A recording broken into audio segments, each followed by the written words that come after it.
After years of suffering from chronic pain, Jim Taft thought he found something to replace opioids. The pain made it difficult to walk, and the drugs wore him down.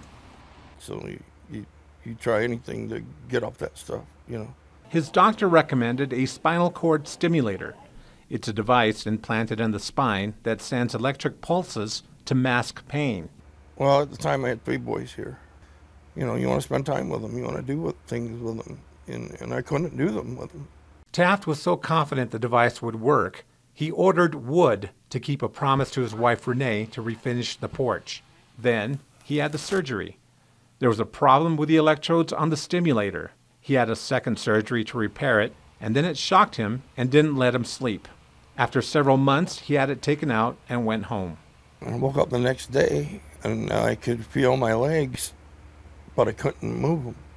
3 years later, the wood is still piled up in the backyard, and Taft spends his days in bed. He can now move his legs, but he can barely stand, and he's still in severe pain. I kind of feel like I'm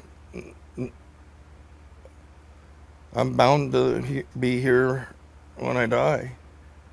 To combat the opioid epidemic, doctors and device makers are promoting spinal cord stimulators as a way to wean patients off of or prevent them from using opioids. The FDA has approved the devices to treat pain in the trunk and limbs.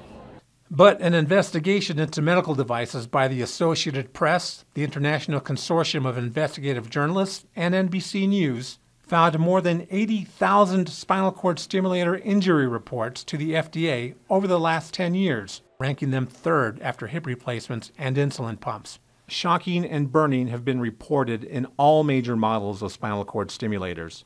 Other suspected injuries from the devices include, in rare cases, paralysis. The investigation found the FDA responds slowly to correct sometimes life-threatening problems, rarely pulls devices from the market even when major problems emerge, and has created a system where high-risk devices, that include spinal cord stimulators, are approved without new clinical studies. Diana Zuckerman has studied medical devices for nearly 30 years. If a new tummy medication comes on the market, it will be tested much more rigorously than a spinal cord stimulator or just about any other medical device. The FDA, in a statement, says ensuring safe and effective products is its fundamental obligation, and it relies on valid science to approve devices before they reach patients. The FDA says its database is incomplete and should not be used to draw conclusions about device safety. And it's creating a more robust medical device safety net for patients through better data. The agency now requires high-risk devices such as spinal cord stimulators to have unique device identification numbers for better reporting. Spinal cord stimulator manufacturers say their devices are scientifically proven safe and effective, are manufactured under strict quality controls, and can be taken out without permanent injury if there's a problem. The FDA requires manufacturers to warn patients of risks. Leading neurosurgeon Dr. Stephen Falowski says the devices are getting better, and the cost, at least $32,000 to implant them, is cheaper than opioids in the long run. And the normal break-even point we know from a lot of research is it's about approximately 2 years.